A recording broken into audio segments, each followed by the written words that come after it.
Happy Wednesday, everybody, and welcome into the Gramlich and McLean podcast presented by Ingles, the official supermarket of Gramlich and McLean. North Carolina and Miami are set to tangle this Saturday, 7:30 p.m. on ABC. Mac, I feel like there's been a lot of ACC games on ABC. That's pretty good. Yeah, that is it's good to see. Well, there's a little bit of a reason for it. Do you want me to tell you, or do you want to just leave it as it's great? I know.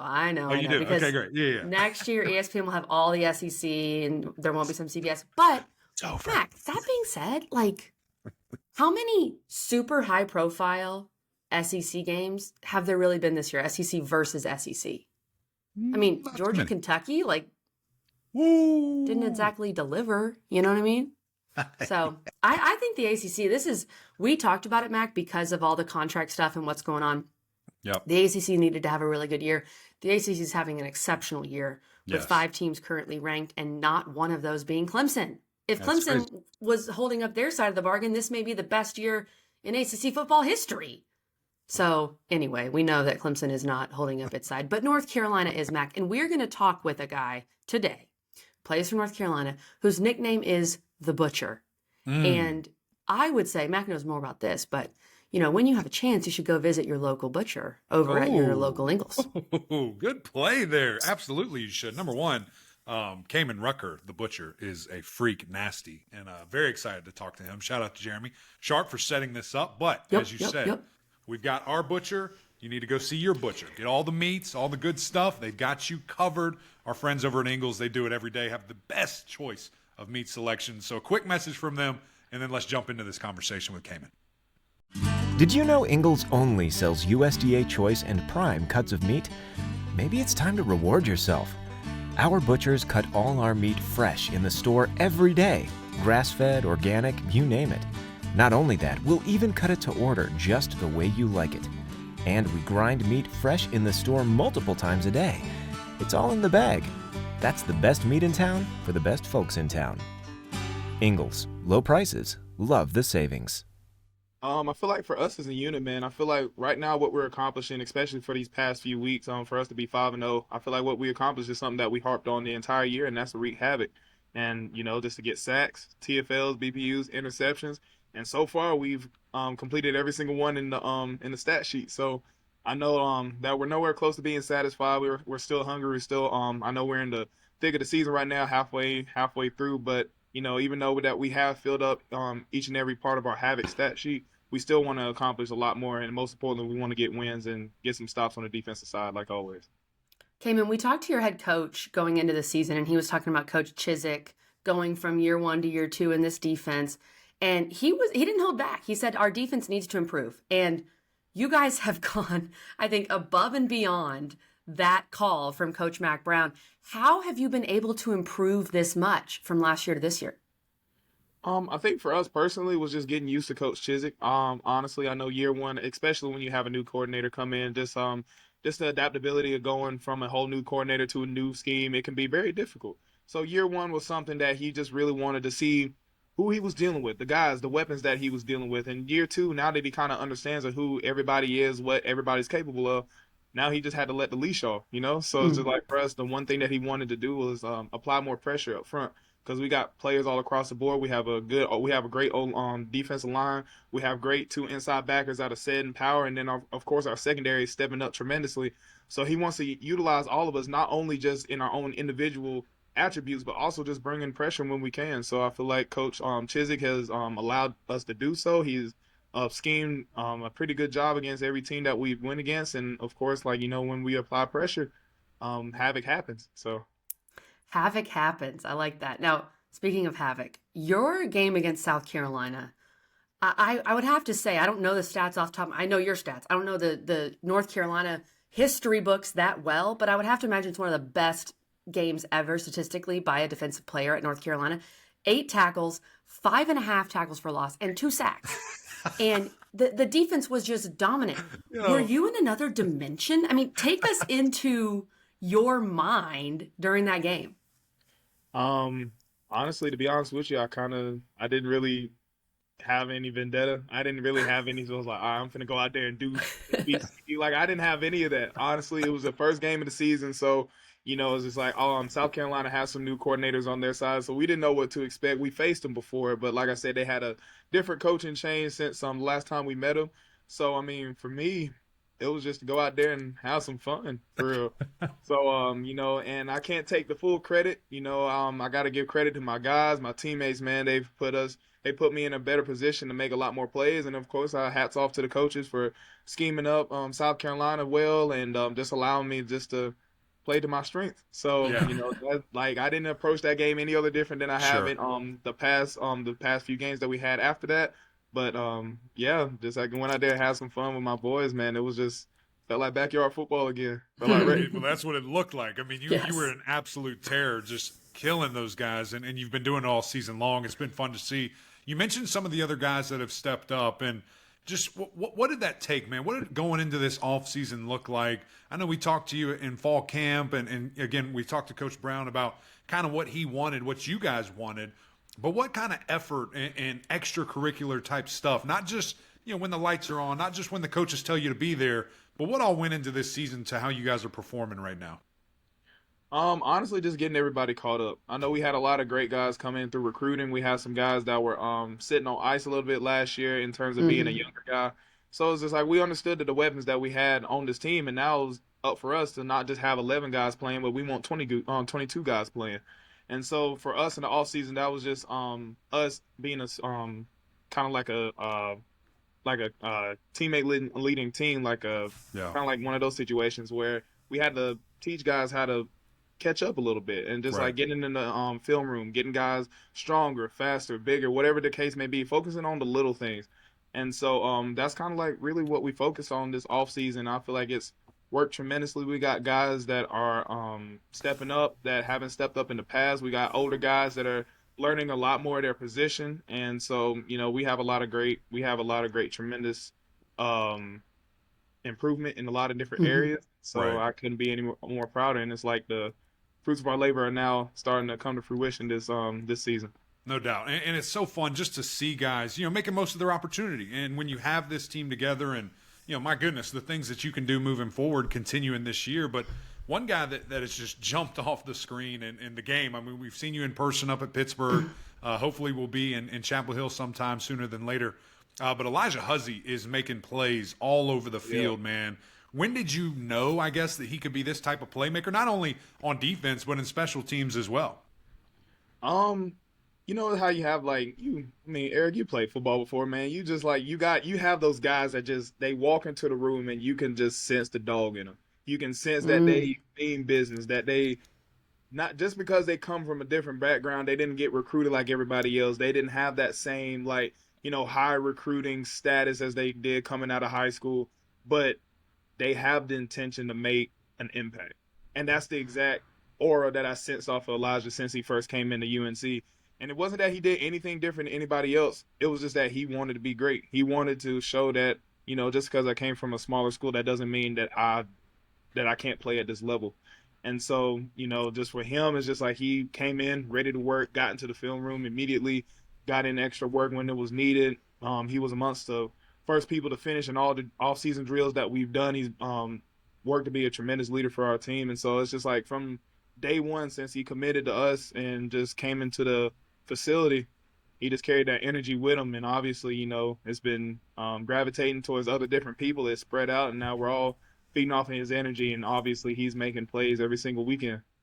The intention to make an impact. I like that. That's really good, Cayman. Now, you guys, some of that improvement, I'm sure, has to come from what Mac was saying in practice, and you go up against one of the best offenses in the country every single day with Drake Maye and his ability. So what is that like for y'all? I mean, do you have kind of anything that you like to do to mess with Drake? Do you try to get in his head? How does that work in practice?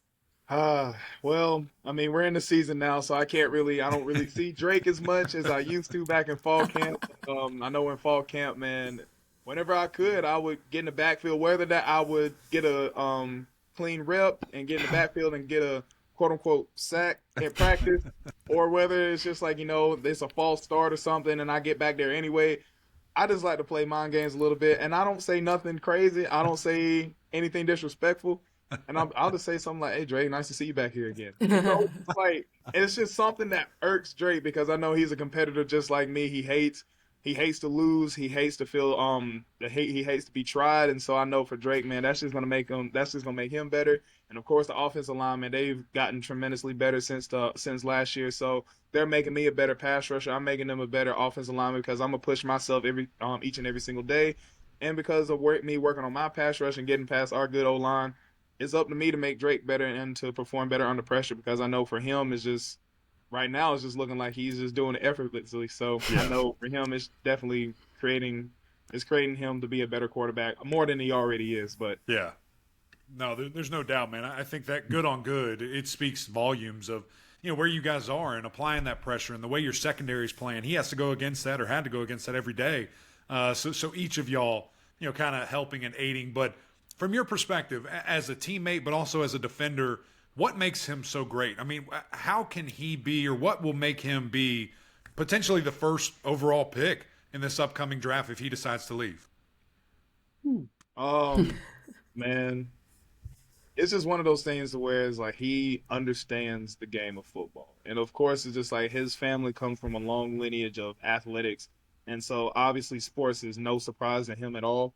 But it's just like his ability to read defenses is what shocks me the most. And of course, every quarterback that plays for an institution, of course they know the defensive playbook. Why? They have to. So it's just like they have to make their reads. They have to understand if the safety's going to come down into the fit or not. They have to understand how many guys are in the box. They have to understand the little nuances of each and every scheme defense that's going against their offense. But even though that we change up at practice, now I'm just talking about us at fall camp, like even though we change up our looks every single time, he knows every single play that we run. He knows every communication. He knows every safety boundary check, the field check. He knows our boundary rotations. He understands our stunts. And that doesn't just stop for us. It goes for every single team. And of course, every other team, they just like any good team would, they have the scheme against good offenses and then offenses have the scheme against good defenses. Right. But it's just Drake's ability to adapt to just any type of adversity. Like even when he feels pressure, when he gets washed out the pocket, or if he gets sacked, he doesn't let it faze him. He just like, okay, so this is what's going to happen. This is my check, and this is what I'm going to read. And it happens. And so that's probably from a defender and as a teammate, just the cognitive process that he has in football is what honestly makes me respect him more as a teammate and more as a football player. Right. Well, Cayman, you talk about that, just the cerebral part of the game. I'm doing a tape on him this coming weekend. In that Syracuse game, there was like 3 or 4 plays where Syracuse slightly moves, and I just see his head turn. He looks at it, identifies it, he's like, come on, I know what you're about to do, and here's my answer, KG. It's absolutely beautiful when a guy just can study that hard and know what he's getting into. Well, there's some smart people at North Carolina Chapel Hill, so it does make a little sense That's there. right. But yeah, it sounds. We ain't trying to toot no horns around here, but But he is different. We know that. Well, speaking of your teammates, Cayman, Tez Walker is back. He has the ability to play now. When did you find out about it, and what does he bring to your team? So this is crazy. So I was in class. I was paying attention, sitting up front, and next thing you know, I have my phone up. I'm taking notes on my computer, and so I get a text from Jeremy Sharp saying like, "Hey guys, we're not going to announce it just yet, but we wanted to let you know that Tez Walker is eligible to play immediately." I look down my phone. I'm like, "Ain't no way." So I'm sitting in class, like I'm looking at my phone, I'm looking at the professor, I'm looking at my phone, and I'm like, I gotta leave. I'm like, if I don't leave, I'm finna cause a commotion in my classroom. Right. This is actually crazy. So like, I look at my phone, I'm like, all right, shut my computer, I walk out. So like, I had to leave like I'm going to the bathroom or something, but I was like, I could not contain my Let's go. I'm like, bro, my brother is back on the team. Yes. This is where he should be. But that just shows how excited I was. That's honestly, and I'm not the only one that felt that way. That was like that all across the team. Our staff, our faculty, like everybody felt the same way. Because we knew that Tez, he wasn't treated right from the get-go. And so for him to obviously get his eligibility back, I'm proud. I'm happy that he's back, and I know he's played a tremendous part while he was gone. He played a tremendous part in us making us a better defense as well. He served his time Hmm. on scout team. He Yeah. didn't complain. He didn't have his head down. He kept on grinding, not only on the field but off the field and his academics as well. So he's definitely taken this adversity well, a lot better than a lot of other people would. And Right. now for him to just be rewarded for his patience and I'm just glad he's back. My brother's back, so I couldn't be any happier. Well, I know how excited we were, so I can't even imagine how Yeah. excited you guys were when that news broke. Thank you for sharing that story. That's amazing. It just shows the the genuine love that we have for each other as teammates, as brothers. I mean, that's something that is sheer jubilation when you hear that your guy is able to play, and for a lot of different reasons, but obviously having him play the game he loves and how important that is to him. Let's jump into this game quickly, man, and we'll let you get out of here. Massive game.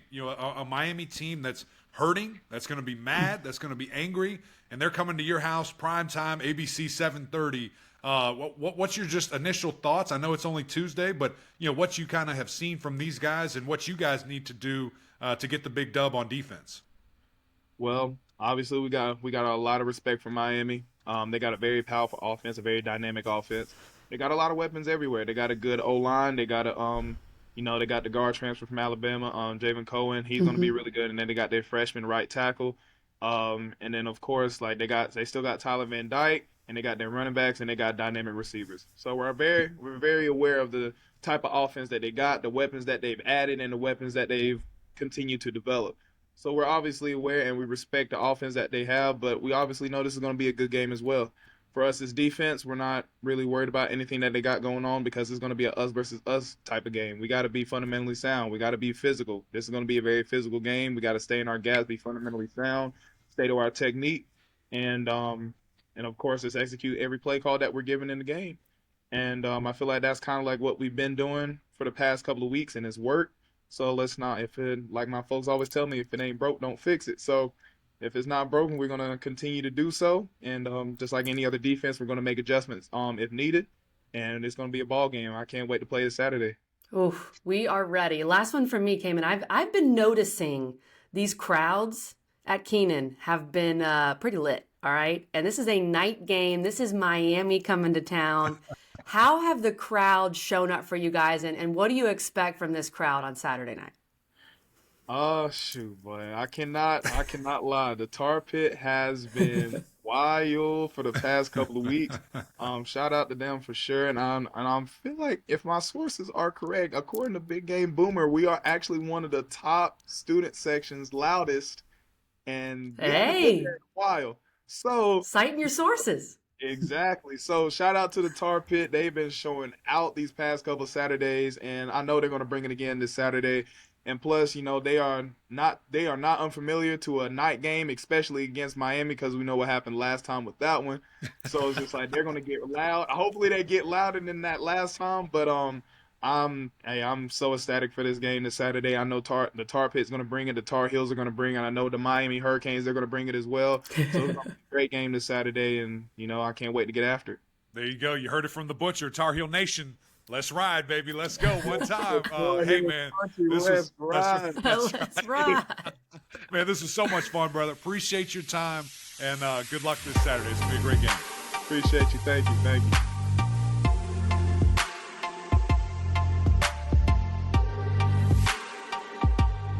Thanks again to Cayman Rucker for joining us. He's great. You can tell he's really a true student athlete, except for when he walked out of class when the Tez Walker news happened because he was that excited, and who could blame him, right? That's right. And off air, we talked about when he sang the national anthem at the Final Four a couple of years ago and that experience. So he's a Renaissance man, Mac. He's a That's man just of what he many does. talents. Listen, he can chop it up on the field. He can sing it in the crowd, and does his work and knows when to excuse himself. I would say that's actually more appropriate than Right. being distracted and causing a scene for his classmates there. So very responsible young man, and Good really point. just a fun conversation. I mean, I always love chopping it up with the butcher and the things that just how he sees the game. It's really fun, and just his attitude. Just talking to him, if you did not know, I would not say that guy was a defensive end. Like I would say he was probably Yeah. an offensive player.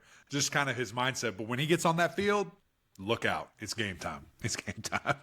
You got to be able to flip the switch, and he definitely does that. Mac, this defense, how improved they are, I think is really one of the better stories in the nation with college football. And maybe we're not talking about it enough. But this game, Miami at North Carolina, this Saturday, 7:30 ABC. UNC's a 3.5-point favorite as of now, as of Tuesday. And the biggest reason why UNC is favored, why they're ranked 12th in the country, yes, it's Drake Maye. Yes, it's Nate McCollum and these wide receivers and Tez Walker being back and British Brooks in the run game. But really, it's the defense. And you and I talked about this in the preseason. We said, if this defense can just get, we were just saying middle of the pack in the ACC and not be one of the worst, this team could be really good. Mac Brown did not hold back when he was on with us. He said this defense has to be better. He even said Gene Chizik has to be better. Yeah. And they've done that. Mac, how have they done that?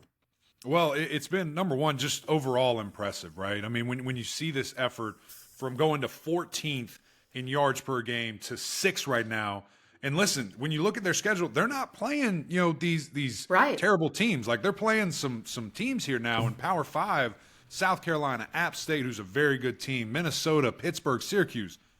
I didn't mention one FCS team in there, so it's not that fluff that you see with some of these other teams. This is a legitimate defense that has gotten exceptionally better, and it's just from a 360 point of view when you look at the defensive line causing havoc. Kaimon talked about that a ton. The havoc points with sacks, TFLs, getting their hands on the football, creating turnovers. The linebackers, we knew that was going to be fine. Those guys are electric. When you look at Power Eccles and, of course, Cedric Gray, the things that they can do as a tandem are just freaky.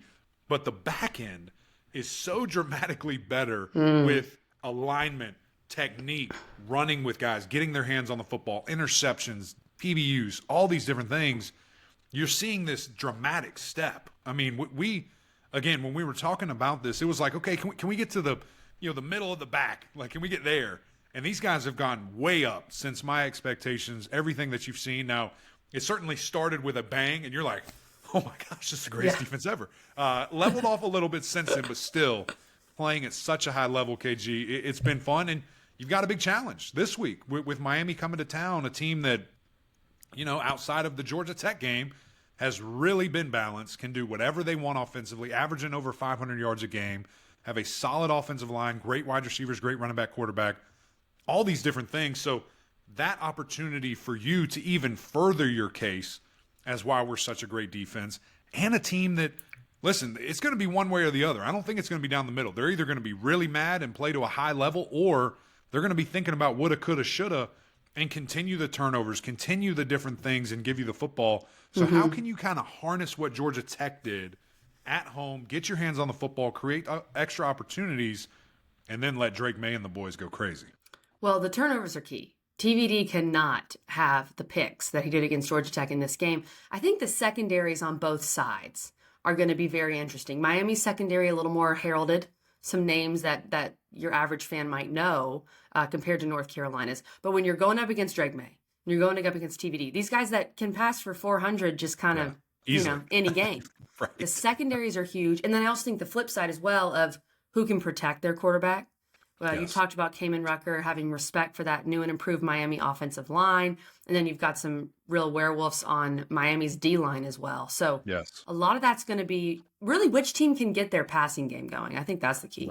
Right. Well, and again, I think it's from a completion standpoint and keeping the ball away, all these different things. But, it just feels to me, KG, I might take the opposite approach on this because of the magnitude of the game. I think it's going to come down to who can run it and who can maybe control the ball and play keep away just a little bit because both are much improved. Obviously, North Carolina, it just, again, looking at the entire team picture, there were a couple of boxes we needed to see. Defense improve, protect your quarterback, and run the football. Check, check, check. I mean, they've done such a better job of that. And running it this year, it's been Amarian Hampton. It's been, all these different guys that are getting in when they get their opportunities, Amarian being kind of the bell cow there and British Brooks. But also Drake still is that guy. Like, he still is very mobile, can make things happen with his feet. And that's a problem, for defenses because, usually when you have that, they go man to man, he can take off and run, you blitz and miss, and there he goes screaming down the field. So to me, KG, I think whoever gets that run game going and who can stop it, certainly have such a great chance. But I don't think there's any doubt that this is one of the best quarterback battles in the entire country we're going to see Saturday night. I agree with you, and I'm normally the old school 80-year-old football coach that says run the ball. But I think this is true for both sides. I don't think Miami can win the game if Drake passes for 400 yards. And I don't think that UNC can win the game if TVD passes for 400 yards. Like, I think you've got whichever defense can make the other quarterback a little more uncomfortable, because both these guys are so capable. They're so capable. Now, you might take I think you would take UNC's receiving core over Miami's, but Miami's weapons are really starting to emerge. Restrepo, Colby Young, like, these guys are emerging. Yeah. So there are definitely some receivers on Miami's side as well. I think obviously Tez is a different level, and we'll see what that can get to. But before Tez, I think it's pretty balanced. But the reason you give it to North Carolina, game breaker, is obviously him, but also their tight ends. Like, they got three tight ends that are just freaky and all do very different things, all get very much involved. And I think even a more, I don't know, just adds to Drake's genius is when you look back at the Syracuse game and you kind of notice it, but then you look at the stat sheet and you're like, man, they got 11, 12 different guys involved in the passing game. Yeah. That is crazy. I mean, that is a ton of people. You got 3 receivers at one time, and there were 12 that were involved in some form or fashion with tight ends, running backs, other wide receivers, and some backups there. So he has the full arsenal at his display, KG. And again, that Syracuse tape is teach tape, honestly, the entire thing. And there's 1 or 2 drives in there, I believe in the second quarter, where it's the most perfect quarterback play that you can see. So if you ever want to learn a thing or two, go watch that. Everyone listening, because it's just beautiful to see him identify the blitz, identify coverage, where to go with the football, waiting on his guy to open up and hitting that window, arm strength, creativity, mobility. It's all there. And you're just like, this guy is a freak. Like, he's so good at football. Just don't get hurt and you're fine. Like, you're in such a good place. So I can't wait to see this game. I truly think that, again, we're going to get an angry Miami, which you should. Yeah. And a UNC team that's very confident in who they are and wanting to further prove a point. So it's going to be, I think it's going to be some fireworks Saturday night. I loved hearing Cayman talk about Drake Maye. That was really interesting to kind of break down why he's so good. Yeah. There's the mental side of this game too, Mac, with Miami. No question. Where's your locker room? Where is this team? From not taking a knee to now, and has Cristobal been able to rally the troops? Similar, not similar, but you had Georgia Tech the week before. We asked, where are they? Right. Where are they mentally? And they were able to rally the troops. So can Miami do that? And then I asked Cayman about this too. I think that the fact this is at UNC, night game, and I've been really impressed with the UNC crowds so far this year. I think that's a factor, and probably why UNC is getting that hook on the 3.5 at this point. That's right. So I'm looking at both of those things too. Can't wait to see it. That crowd, I hope they bring it. They've been bringing it all week, all year, all season long. And a lot of juice right here. Again, a ranked opponent coming to town, the big opportunity. And again, just the brand name. It doesn't matter what the record is. Doesn't matter any of that. When Miami comes to town, it's like, okay, let's go to work. Let's do this thing. And, where will this North Carolina team be? So really exciting episode. Again, big shout out to Jeremy. Big shout out to Cayman Rucker joining us and having some fun here. We appreciate his time making it happen. We also appreciate our sponsor and great partner, Ingles. Again, guys, go check them out. Whatever you need, especially that butcher meat. They got you taken care of there. KG loves the skills. But that's it from us. We need you guys to go over to YouTube, subscribe, come join this party. We have too much fun. You need to see all these guys joining us. Great conversations that we have. Leave some comments. It's always fun to see you guys getting after it and interacting in there as well. And, of course, the OGs over on Apple Podcasts. Rate, review, subscribe. We would greatly appreciate that. But until next time, we'll see y'all.